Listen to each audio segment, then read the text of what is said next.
تشریح کر دیجیے۔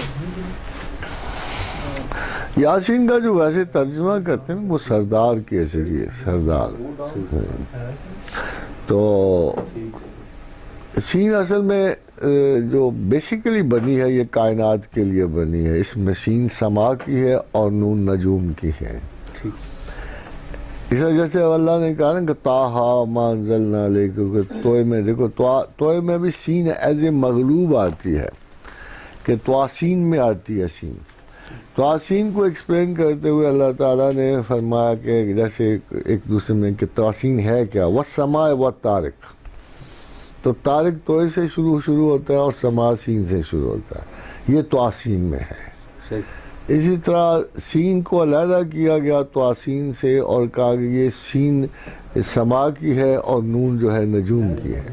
تو یہ جو ایسے ہے نا کہ کائنات میں سما کی جو ایک صورت ہے اور طاقت ہے ایک بڑے سردار کی سی ہے، تو جب اس کا ترجمہ کیا خطابیہ میں کیا گیا تو اس طرح اگر دیکھیں، فرض کرو اگر اس کی ترجمہ اے سردار کیا گیا تو سردار کی حیثیت سے حضور صلی اللہ علیہ وسلم کو پکارنے کا مطلب یہ ہے کہ اصحاب نجوم ہیں اور اللہ جو رسول اللہ جو ہے وہ آسمان کی طرح ہیں جس میں وہ سمٹے ہوئے۔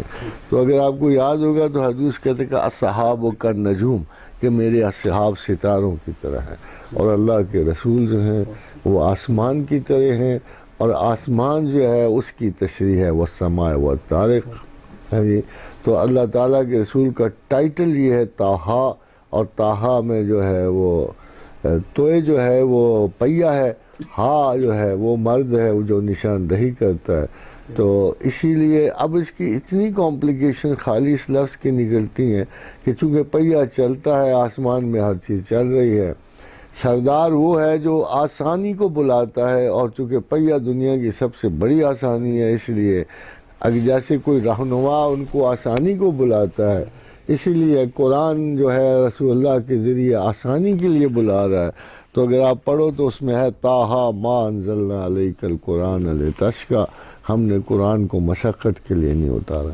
تو ایک لفظ دوسرے لفظوں سے جڑتا چلا جائے، ایک پورا پس منظر ابھرتا ہے پاسٹ اور پریزنٹ کا، کائناتی اور زمینی۔ اس لیے قرآن کے بہت سارے مطالب ہو سکتے ہیں، مگر شاید ہم لوگوں کے لیے مناسب ہے کہ ہم اس کے غور و فکر کے ساتھ اس کے اصلی مطالب کی جو ہمارے لیے کارآمد ہے اس کی جستجو کریں۔ اچھا سر، ایک وہ آیت ہے وَالضُّحَىٰ وَاللَّيْلِ إِذَا سَجَىٰ، اس کے کوئی 4-5 ترجمے، کوئی وَالضُّحَىٰ روز روشن کہتا ہے، کوئی کہتا ہے چاشت کا سورج، کوئی رسول اللہ صلی اللہ علیہ وسلم کے چہرے مبارک کو۔ تو کیا ایگزیکٹ اس آیت کا جو وَالضُّحَىٰ اور لیل سے کیا جو ہے مراد ہے؟ اس کو پورا پڑھو نا، وَالضُّحَىٰ وَاللَّيْلِ إِذَا سَجَىٰ مَا وَدَّعَكَ رَبُّكَ وَمَا قَلَىٰ، اس کا کیا مطلب ہے؟ اس کا مطلب بھی ساتھ دیکھو نا۔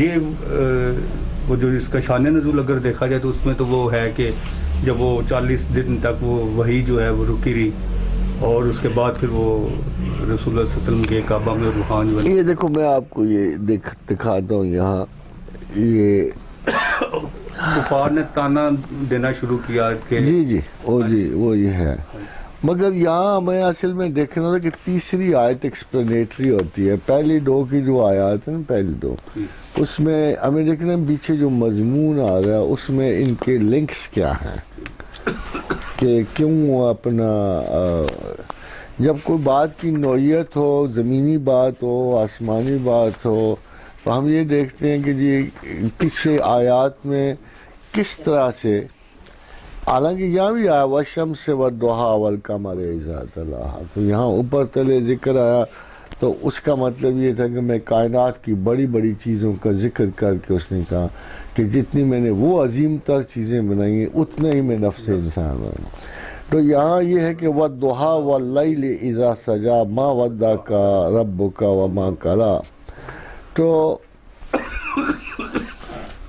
جیسے ان میں کوئی تغیر نہیں آیا دن اور رات میں، کہ قسم ہے مجھے اپنی کہ جب میں نے دن کو روشن کیا اور رات کو ڈھانپ لینے والا بنایا، اور اگر ان میں کوئی تغیر نہیں آیا تو میں نے جو پیغمبری کو تخلیق دی ہے، میں نے جس پیغمبر کو پیدا کیا اس کے بارے میں میرے ایٹیچیوڈ میں فرق نہیں آیا۔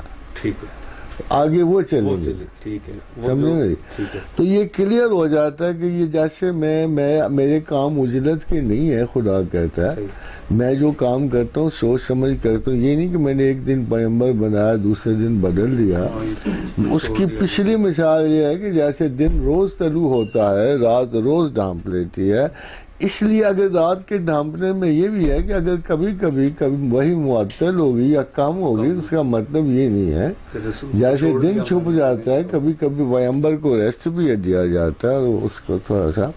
اب آگے دیکھو وَالْآخِرَةُ خَيْرٌ لَكَ مِنَ الْأُولَىٰ. البتہ پچھلی حالت بہتر ہے